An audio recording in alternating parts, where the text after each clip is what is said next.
Hello, Brain Damage Philosopher here. I'm feeling okay today and somewhat restless, so in this video, I'm going to talk about the final serious theistic apologetic that I'm going to be covering in this series, and that is the various forms of the transcendental argument for the existence of God. The general form of the argument, which is substantiated by the particular details of the various arguments and syllogisms put forward, goes like this.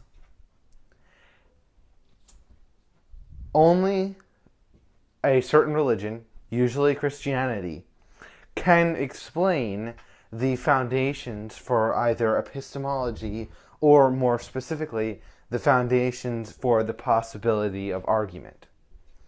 Therefore, any other worldview besides this religion, again, usually Christianity, so I'll just say Christianity from now on, is reduced to absurdity or to borrowing from the Christian worldview.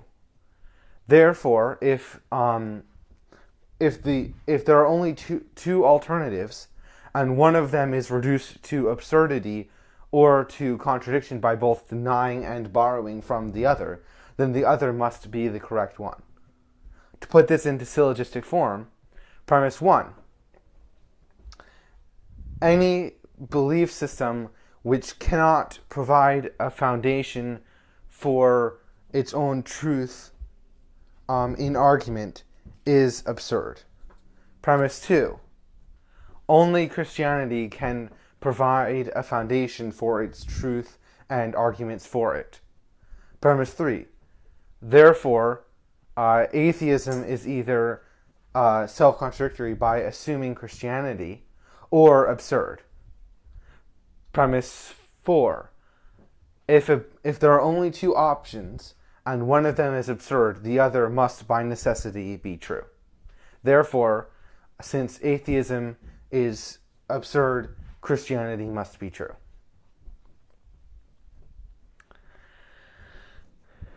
So, the first thing I want to do is talk about this abstract version of the argument before I delve into the specific details given by Matt Slick and Tsai-Ten Bruggenkate's arguments. Because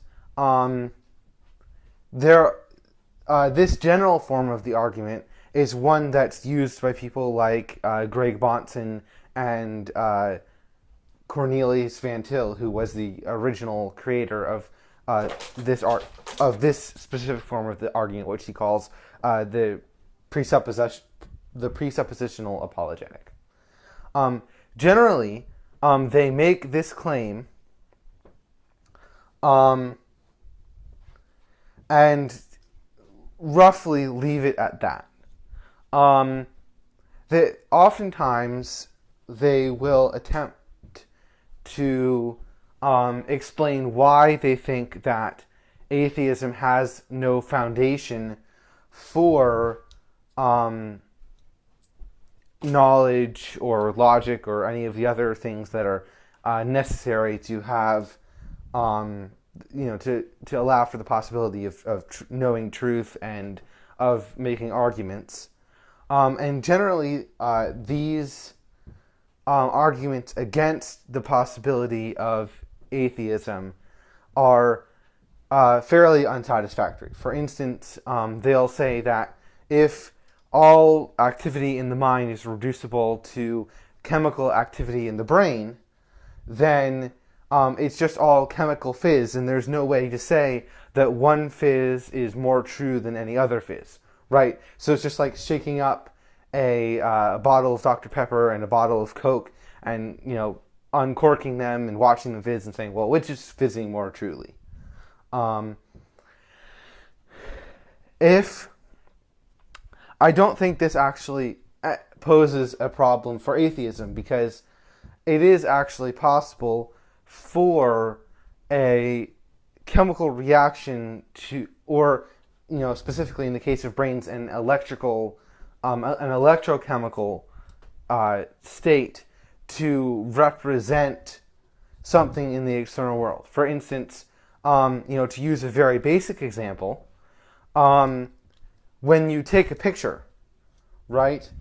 The mechanism transforms like the photons from outside into an arrangement of chemicals through an electrical process onto the photograph, like if it's a physical Polaroid or something, and some pictures can be blurry and others can have deceiving looking perspective, and so you can say that some pictures are more accurate than others. Likewise, even simply like a foot leaving a trail in the mud can have reference to something in the real world, right? I think the fact that you see, when we're talking about truth, we are talking about how accurately a set of propositions models reality. And so if it's possible to hold propositions with reference to reality under naturalism, which I think it definitely is, we can construct computers that are capable of holding information about reality and even generating expectational models from it, like with machine learning and so on.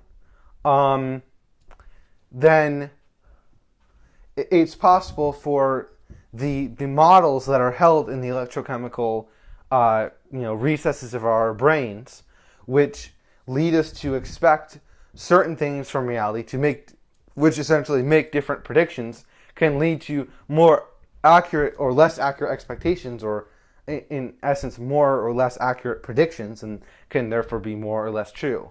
And they can more or less accurately reflect reality.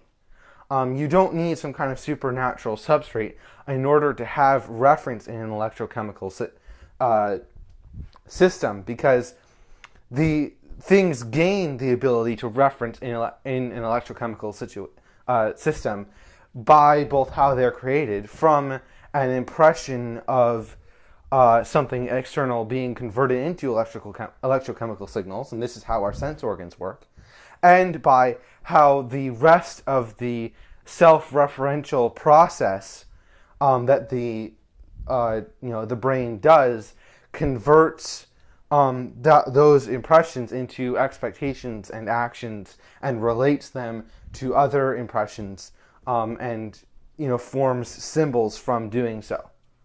I think the most distinct response to this fizzing analogy is the mere fact that machine learning is possible, right? That you can give a computer, which is just electric signals in silicon, a set of data, and different computer, and if you give the computers slightly different training data regarding the same thing, and perhaps slightly different settings for the machine learning, for how quickly it fits and what specifically the reward function is and so on, you can end up with one machine that's able to more accurately identify things and predict reality than the other is. And so you would say that one has a more accurate model of reality than the other. And now, of course, the theist could respond to this by saying that these computers, the machine learning, the structure within which the machine learning takes place had to be designed by an intelligent agent.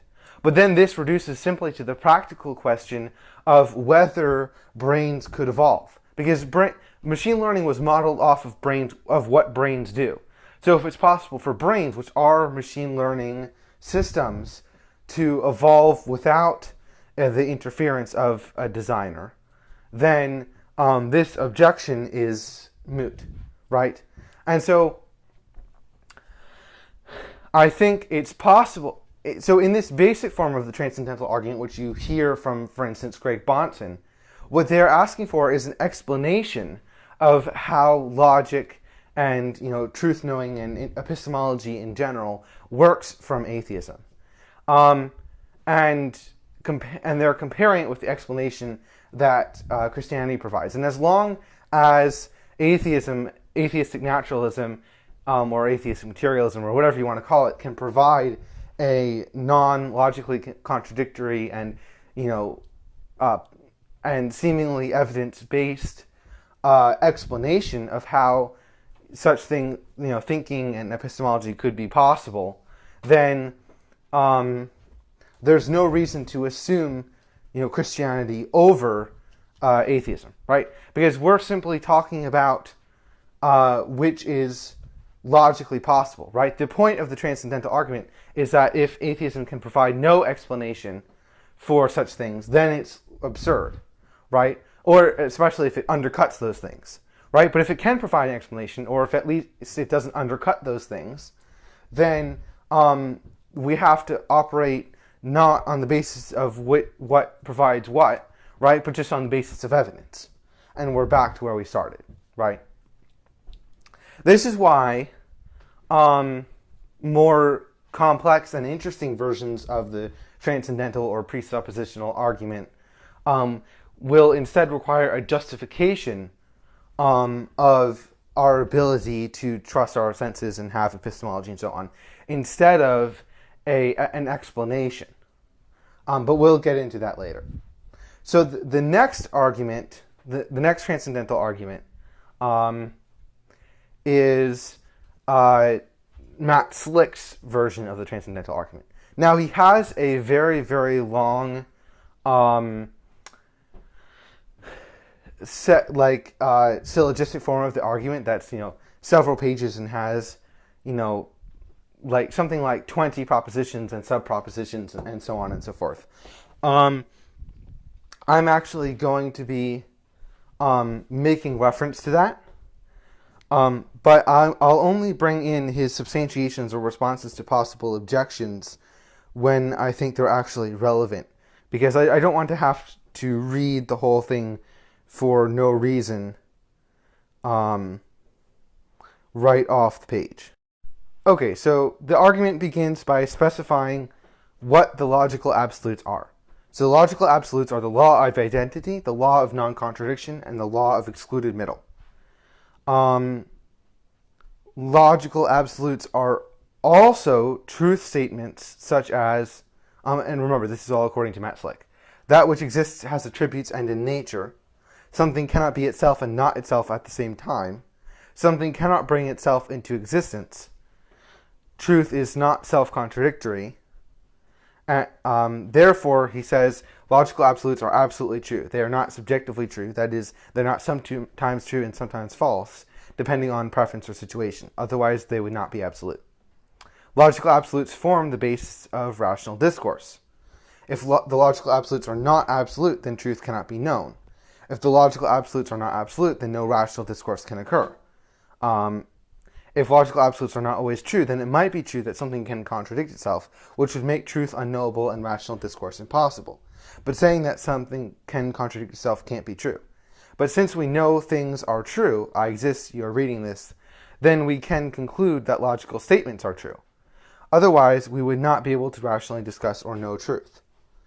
If they are not the basis of rational discourse, then we cannot know truth or error, since the laws that govern rationality are not absolute. This would allow people to speak irrationally. Blue sleeps faster than Wednesday, and so on. Logical absolutes are transcendent. Logical absolutes are not dependent on space. Logical absolutes are not dependent on time. Logical absolutes are not dependent on people. That is, they are not the product of human thinking. People's minds are different. What one person considers to be absolute may not be what another person considers to be absolute. People often contradict each other. Therefore, logical absolutes cannot be the product of human contradictory minds. If logical absolutes were the product of human minds, they would cease to exist if people ceased to exist, which would mean they would be dependent on human minds. But this cannot be so per the previous point. Logical absolutes are not dependent on the material world. Logical absolutes are not found in atoms, motion, heat, under rocks, etc. Logical absolutes cannot be photographed, frozen, weighed, or measured. Logical absolutes are not the product of the physical universe, since that would mean they were contingent on atoms, motion, heat, etc., and that their nature was dependent on physical existence. If their nature were dependent upon physical existence, they would cease to exist when the physical universe ceases to exist. If they were properties of the universe, then they could be measured the same way heat, motion, mass, etc. are measured, Since they cannot be measured, they are not properties of the universe. But if the universe did not exist, logical absolutes are still true. For example, if the universe did not exist, it would still be true that something cannot bring itself into existence, and that A equals B, and that if A equals B and B equals C, then A equals C. The condition of the universe does not affect these truths. For example, if the universe did not exist, it would still be true that something cannot be itself and not itself at the same time. Therefore, logical absolutes are not dependent on the material world. Next point. Logical absolutes are conceptual by nature. Logic is a process of the mind. Logical absolutes provide the framework for logical thought processes. Therefore, it seems proper to say that logical absolutes are conceptual by nature, since logical absolutes are truth statements about logical things. 1. If you disagree that logical absolutes are conceptual by nature, then please explain what they are, if not conceptual realities.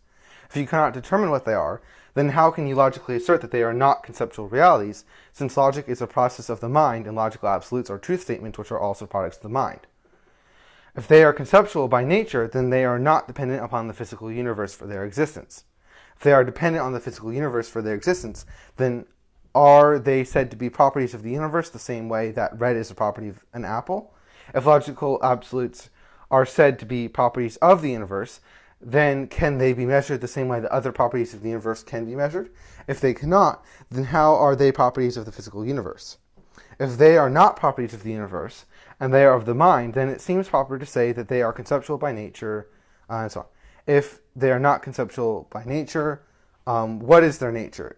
So on. Thoughts reflect the mind.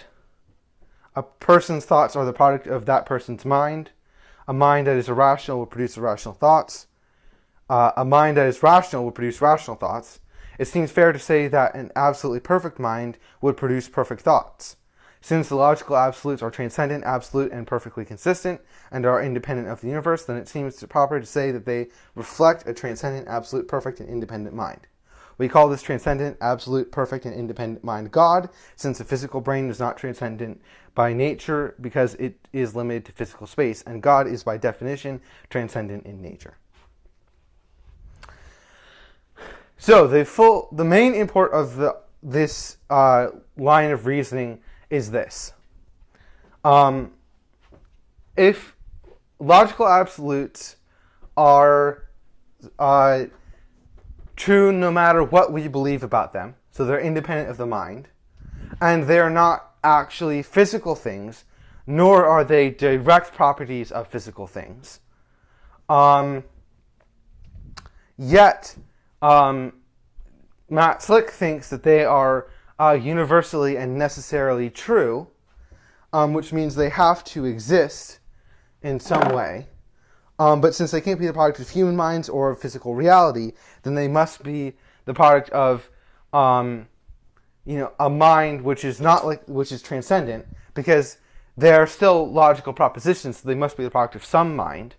And since they are infinite and impose themselves on material reality, then they must be the product of an infinite and transcendent mind that imposes its will on reality, which we would call God. So, what are my problems with this argument? Well, Matt Slick seems to be fundamentally confused about what it means for something to be true. For something to be true means that it accurately represents some external reality beside the statement itself. When I say that a proposition is true, what I mean by that is one of two things. Either I've defined it to be true, because it's just an a priori conceptual truth, or it's true because it accurately represents either my internal mental state or the world outside of me. And so when Matt Slick says the logical absolutes are true, what he's doing is sort of equivocating on those two definitions. When he's saying that the logical absolutes are eternally true no matter what the state of the universe, he means that they are a priori true. But that's obviously not particularly interesting because of course the rules of logic are true within the rules of logic. Like, of course the axioms leads you to believe that those axioms themselves are true because you've assumed that they're true. And the reason the reason he doesn't see this is because logical absolutes are a necessary component of thought and language, and therefore communication and speech for human beings. They're basically an assumed axiom in everything that we do, and so of course he doesn't see that he's assumed the axiom and therefore made logical absolutes a priori true when he's talking about their eternal truth value.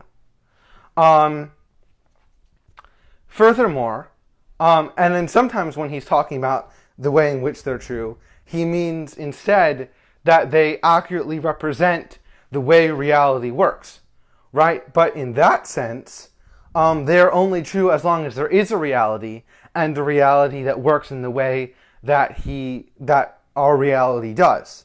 And so in that sense, logical absolutes are actually true only with reference to a material universe that acts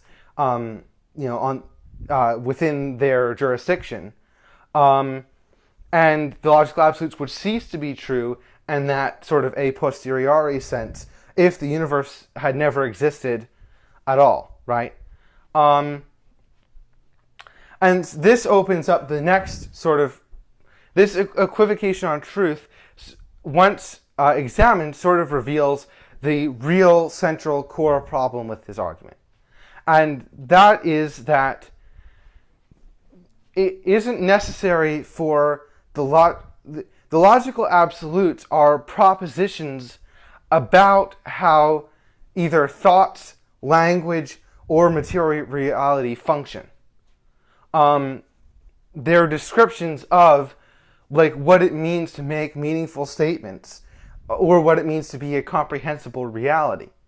They don't need to exist, to be held in a mind in order to be hypothetically true or not true. Because the things that they are true with reference to would still exist even if no minds existed.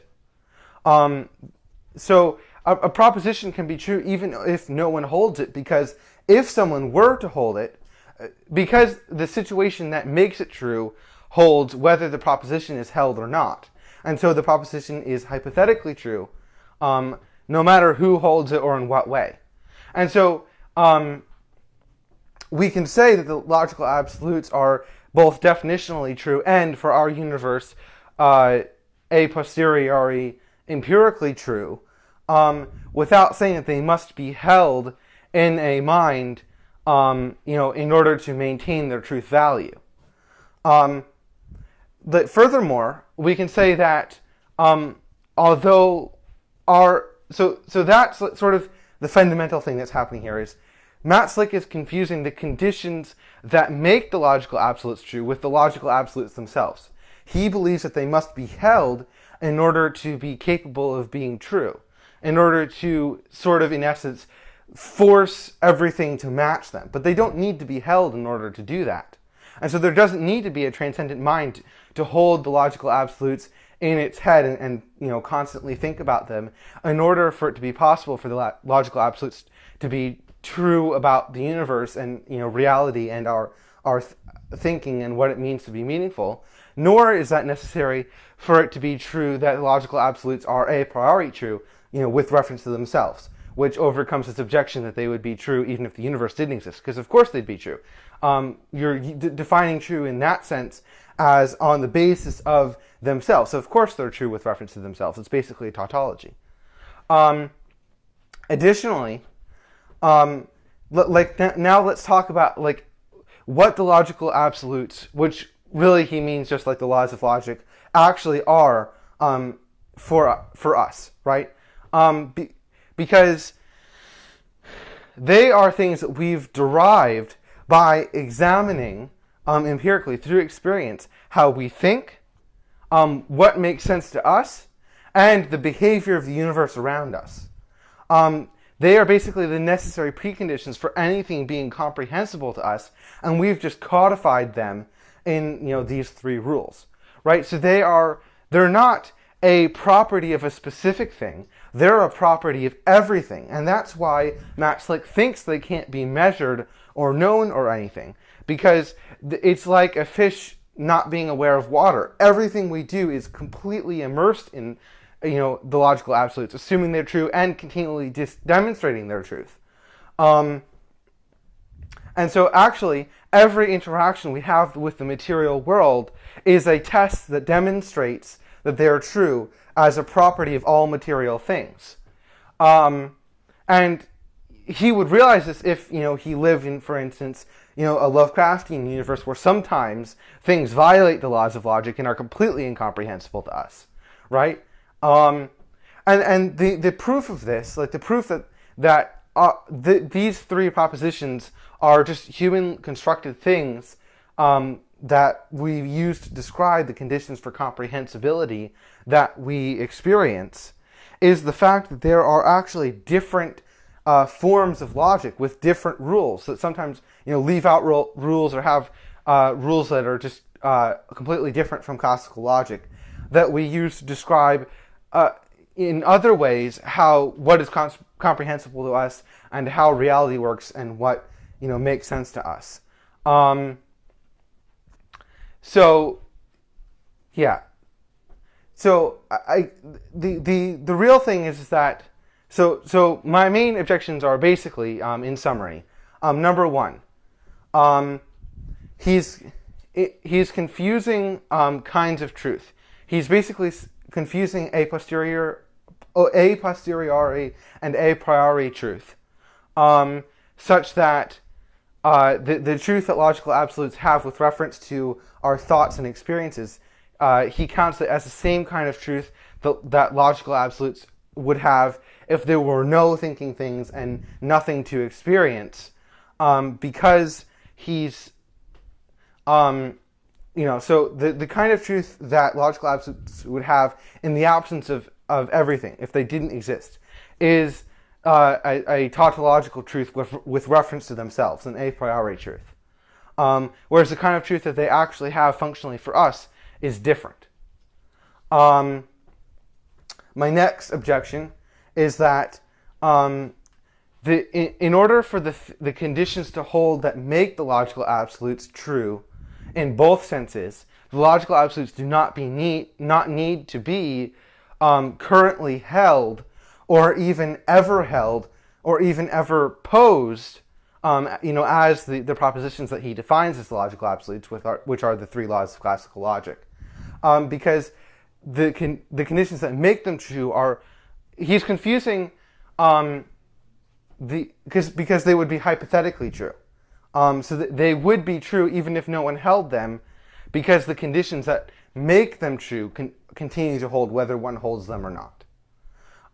My next objection, so objection 3, is that the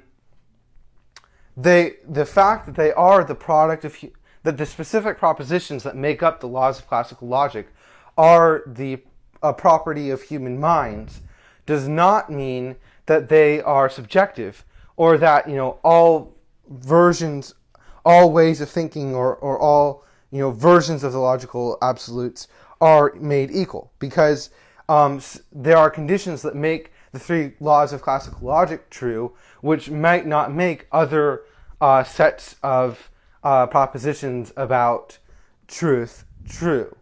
And so if you're arguing with someone that disagrees with you about logic, the ultimate there is an ultimate decider without there being something that needs to hold the laws of logic in order for bestow them upon humans. My fourth objection is that the laws of logic are actually an epiphenomena of material reality and the functioning of the human mind. And we derive the propositions that he calls, the logical absolutes, from observing that. So, you don't need an infinite transcendent mind in this picture, because you don't, the way in which the logical laws are, the logical absolutes are infinite and transcendent is by tautology. He just doesn't notice that because it's the basis for all thought for humans. So he's assumed, the axioms and then sees that they're true no matter how hard he thinks or where he, thinks of himself, being or seeing. And they don't need to be held in order for them to be, more true and other versions to not be true, because there's something with reference to which they are true, that with reference to which other things, might not be true. So, yeah.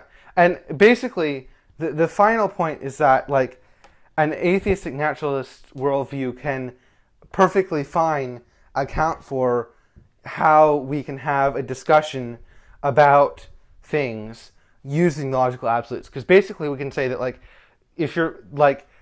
if someone tries to violate the logical absolutes, we can just say, look, that's not how reality works. The conclusions that I'm coming to are going to be in line with our experiences and existence, based on all this evidence, that basically everything we interact with for every second of our lives follows the logical absolutes, whereas, yours are going against all of the evidence we have, right? Because you're not obeying the logical absolutes. And on a more fundamental level, we can say that, if something violates the logical absolutes, right, it's not even sensible to us, really. You can't actually, hold it in your mind as true or understand what it is. That's why I don't even think if the universe that exists outside of us violated the logical absolutes, maybe we wouldn't even be able to perceive it or realize it. I don't know. So let me look now at the objections, the responses to objections that Matt Slick might have. Because, I want to be fair to the guy, and he's done all this work to put everything in this giant syllogism, and let me respect that.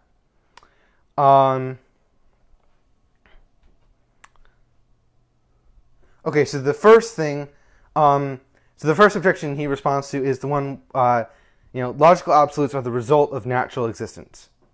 And the first thing he says is, the first response he has is composed of two questions. In what sense are they the result of natural existence, which I already explained? And how do conceptual absolutes form as a result of the existence of matter, which, again, I already explained. His second response is another question. How does one chemical state of the physical brain that leads to another physical state of the physical brain produce logical absolutes that are not dependent upon the physical brain for their validity? Again, I explained this. Physical brains, so people can have incorrect conceptions of what the logical absolutes are. Basically, incorrect propositions about what concepts and statements are meaningful and how reality acts, right? And so they're not dependent just on the brain for their validity, because they are made in relation to, they're not dependent on that specific one subjective brain state, right? They're valid with reference to both how brains operate and how reality operates. Response 3. If they are part of the natural existence, the universe, then they would cease to exist if the universe ceased. Yes, so the propositions themselves would, of course, cease to exist. But the fact that they would cease to be true with reference to anything but themselves, tautologically. The fact that he thinks this is a problem is because he's confusing a priori tautological truth with other kinds of truth that can exist.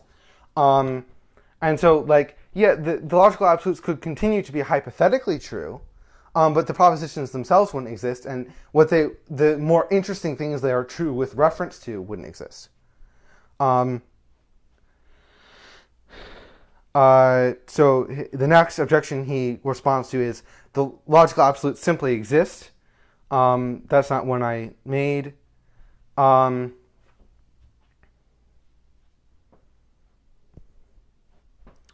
Okay, so the next one is logical absolutes are axioms. His response to that is to say, an axiom is a truth that is self-evident. To say that logical absolutes are axioms is to beg the question by saying that they are simply self-evident truths because they are self-evident truths and fails to account for their existence. That's not the sense in which I meant that they're axioms, so that's not particularly interesting to me. Logical absolutes are conventions. This is the fourth objection that he wants to respond to. And his response is, a convention in this context is an agreed upon principle. But since people differ on what is and is not true, then logical absolutes cannot be the product of human minds and therefore are not human conventions, that is, of human agreements. Well, those propositions, the laws of classical logic, are in fact conventions. The state of affairs that makes the laws of logic, which he calls the logical absolutes, true, is not a convention. Also, when people disagree about what's true, they're not disagreeing about the laws of logic. They're disagreeing about factual matters. Usually, even people that disagree on factual matters agree about what's logical and what isn't. The next response to this objection he has is, this would mean that logical absolutes were invented as a result of an agreement by a sufficient number of people. But this would mean that logical absolutes are a product of human minds, which cannot be the case since human minds differ and are often contradictory. Again, he's confusing the logical absolutes as the propositions about logic with... He's using the logical absolutes to refer to both the laws of logic, like the propositions about concepts and behavior and so on, with the state of affairs that makes the logical absolutes true. But so the propositions themselves are actually a product of human minds and were agreed upon, right? But the state of affairs that makes them true, what's comprehensible to people and how reality exists, is not a product of human minds or agreement. Furthermore, the nature of logical absolutes is that they transcend space and time, only in the sense that they are hypothetically true no matter what, because with reference to themselves, they're a priori tautologically true. The logical absolutes themselves, as in the propositions, do not transcend space and time. They're held by space and time bound beings, at least as far as we know. I think this actually gets to the core of the problem with his, argument from another direction, because he's confusing the transcendent. So there's a human mind independent reality that makes the logical absolutes true with reference to itself. That's the universe. There's also a there's also a transcendent sense in which the logical absolutes are true because they're tautologically true. And because he confuses those two, he thinks it has to be like the same thing that's making them both transcendent and human mind independent true. And then he's confusing the thing that makes logical absolutes true with the propositions themselves. And so he thinks that whatever makes them true has to be able to hold propositions. When there's a separation between what makes a proposition true and the proposition, because a proposition is true with reference to something. And so the thing that makes a proposition true doesn't have to hold propositions. Propositions are held by something else in reference to the thing that makes them true.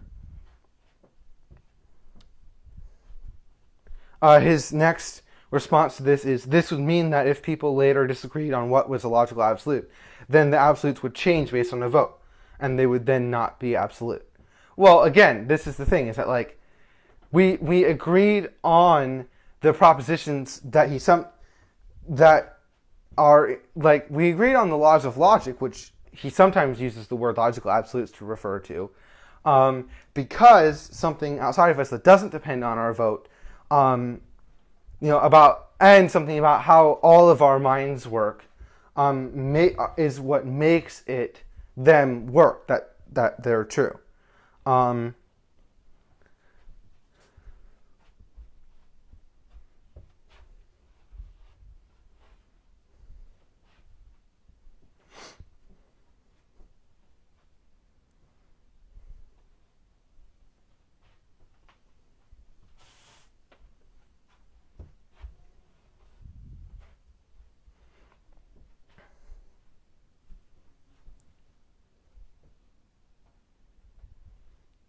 Yeah.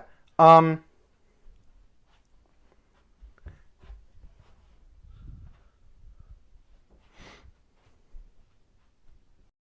yeah, I read through the rest of the objections and how he responds to them in the list, and um, some of the objections that he purports to respond to are similar to what I said here, but generally poorly phrased such that he's able to interpret them in a way that doesn't threaten the truth of his argument. If you want to see the rest of his responses, um, to the various objections, I encourage you to go actually read his whole big syllogism, because again, like I want to say that I wholeheartedly respect the man for making for putting it in a big syllogistic form like that and trying to formalize it. So you can find it. It's called the Transcendental Argument for God's Existence, and it is on CARM, the Christian. I forget what the acronym stands for, but CARM .org, I believe. Or just ask any Matt Slick fan on the internet; they'll tell you. So moving on. Let's talk about Saiten Bruggenkate's version of this argument, which I think is actually a lot more interesting than Matt Slick's. And as much as I dislike Saiten as a debater and a person, I don't think he's a very nice or genuine person. I do. His argument is like, there's a sense in which it's kind of silly and disingenuous, but in another sense, I think it's actually something that's worthy of being wrestled with, and it's fairly interesting and different from the other things I've seen. And so, I respect that at least. Saiten's argument basically goes like this. If you define knowledge as justified true belief, then the only way to have when you're justifying any piece of knowledge, you're using other pieces of knowledge in order to justify it. And then, you would want those pieces of knowledge to be justified themselves, and then the justifications for those pieces of knowledge would have to be justified, and so on, and so on, and so on. So basically, in order to have knowledge, in order to have justified true belief, you have to have sort of an infinite regress of justifications. And so what he says is that the only thing that can possibly solve this infinite regress is an infinite omniscient mind. And so the only way to have knowledge as a human being that doesn't have an infinite omniscient mind is to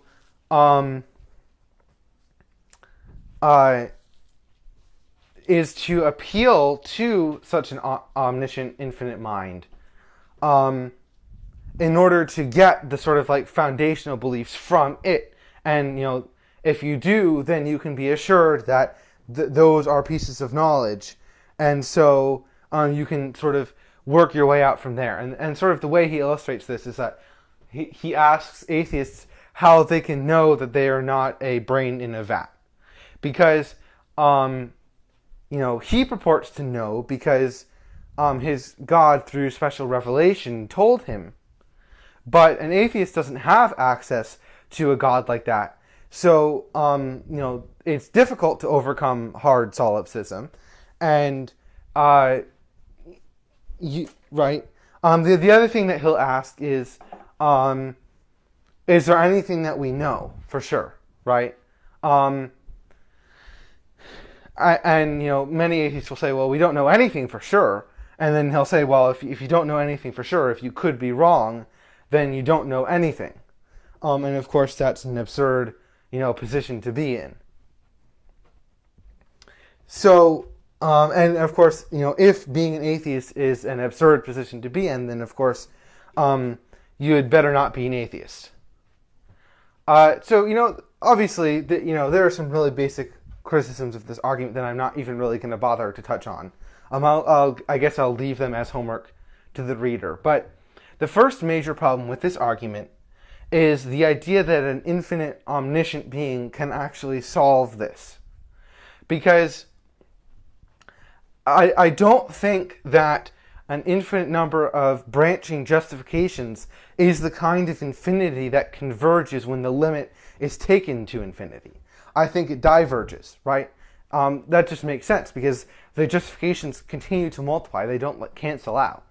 And so no matter how much time or how infinitely large a mind you can have, you can view the equations of, like, the equation of the amount of justifications you need to justify per step backward in justification t by an equation. Let's say, like, on average, you need 2 justifications for every 1 justification in the previous step. So it would be 2 to the t, right? So if we have one piece of knowledge that we want to justify, it's 2 to the 0. It requires 1 justification, and then that justification requires 2 to the 1 or 2 justifications, and each of those justifications requires 2, and so you get 4, and so on. And so for a human being, we can take we can only go back a finite number of t times, and so the problem is that wherever we stop, it'll be unjustified.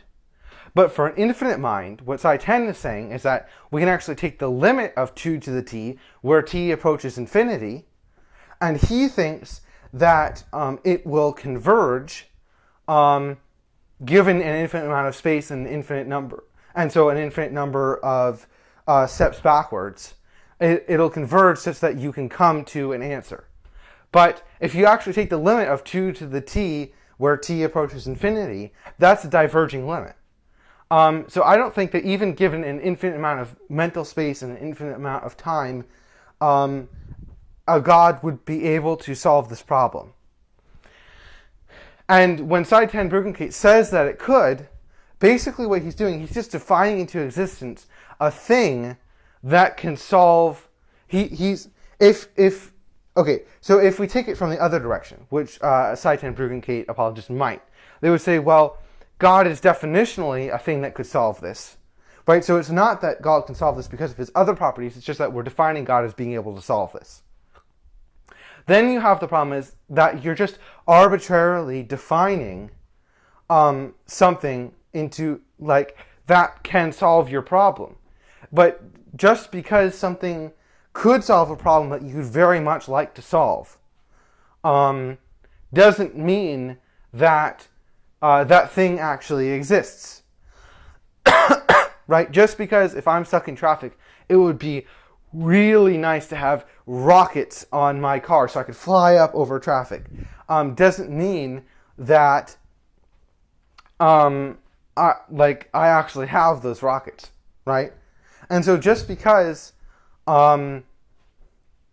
it would be impossible to know things under Psi 10's definition of know in the absence of a God does not mean that a God exists to solve this problem. Furthermore, actually, even if a God did exist and a God that could solve this problem existed, however you figure that, whatever mechanism you think would solve it, it wouldn't solve it for us. You see, this is the other problem that Psi 10 runs into, is that when we're stuck inside our own heads, right? So if we think we've been contacted through special revelation by a divine being, in order to be able to rely on that special revelation, we would have to construct a justification, a reason to treat what we get from that being as knowledge, right? Otherwise, it's just arbitrary. We'd have no justification for believing whatever it says. So whatever it says to us, we could not count as knowledge ourselves, even if it actually was knowledge. In the same way that if a random person comes up to the street and tells you that there's a cat on the top of the Eiffel Tower, even if that person has a justification for knowing that that's true, if you don't know anything about that person, or why you should trust them, you can't count that as knowledge for yourself because you don't have a justification for holding that belief. Additionally, whatever reasoning that Psi 10 could come up with to try to justify the veracity of the special revelation that he thinks he is getting would be circular, because it would be relying on his own reasoning to figure out or try to confirm the veracity of something, right? And then he's in the same problem as atheists, where we are using our reasoning to justify our reasoning and the veracity of our senses. Because special revelation, we're getting it by, or Psi 10 is getting it by the means of a sense that, we can call it the sensus divinitatis, which isn't really any other different than any other sense or, thought that occurs to us. And so if Psi 10 gets to merely assume or to, circularly justify his sensus divinitatis, then atheists can get to merely assume or circularly justify our own senses. Furthermore, the content of Psi 10's special revelations seems more the product of the Bible than anything that occurred to him in his own mind, right? If he had grown up in a place where no Bibles were available, would he have received the entire, the relevant content of the Bible, from God? No, right? And so to get to the specific conclusions that he's getting to, he has to trust his senses anyway, right? And Psi 10 might claim that, his own circular logic in attempting to justify the veracity of his special revelation is different from the circularity in atheists, but it's not, because Psi 10 is he's not making reference to anything outside of his own mind. He's making reference to his own experiences, which he thinks might indicate something outside of his own mind, which is the same thing that atheists can do with reference to reality, right? Where when we're justifying things, we can make reference to something that we think is external to our own minds, the material universe, but we can't know for sure that it is outside our own minds. Furthermore, another problem for Psi 10 is that basically because of this problem, everyone needs to, in order to even be able to operate, take some things for granted. Essentially, choose some basic set of presuppositions. And my contention, which I've made in my epistemology videos, and if you want more on this, you should watch them. My contention is that if we're forced, in order to be able to think and operate, to choose some set of presuppositions, we should choose the ones that are essentially unavoidable.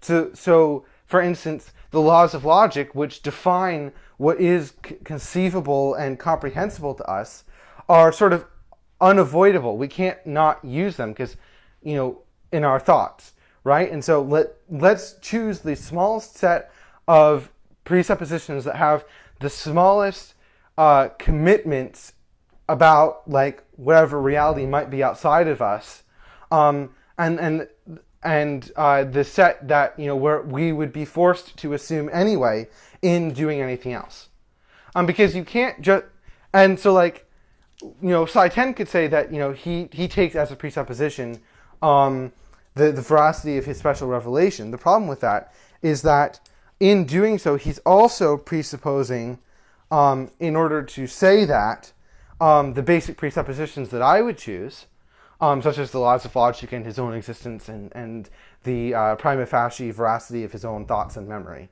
And so in saying that he takes as his only presupposition that the veracity of the special revelation, he's taking as presuppositions the other things. And so he ends up with a larger collection of presuppositions and, with a much larger metaphysical burden.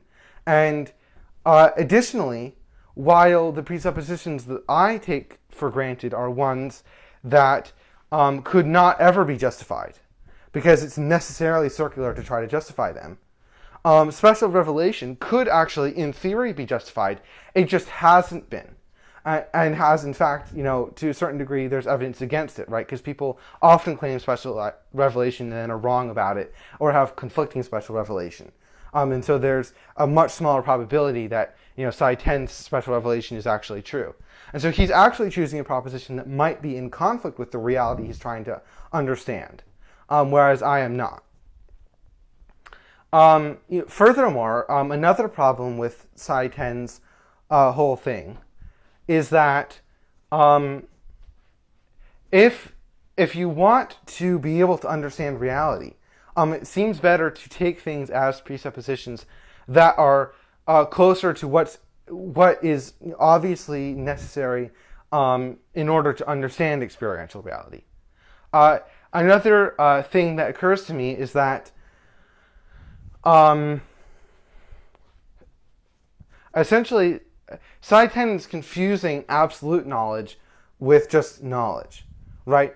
Even if I don't have an infinitely, absolutely certain justification for knowledge, I can have an evidential justification that's based on, confirmed experience or the necessity of assuming it in order to function at all. And we don't need absolute, complete, certain justification in order to be able to act on things, right?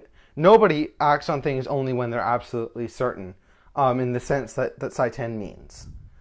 So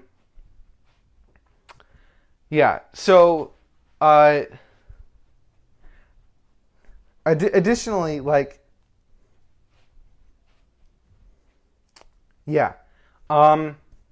I guess I'd also like to point out that even if Psi 10 is correct, that we need to assume special revelation from a God in order to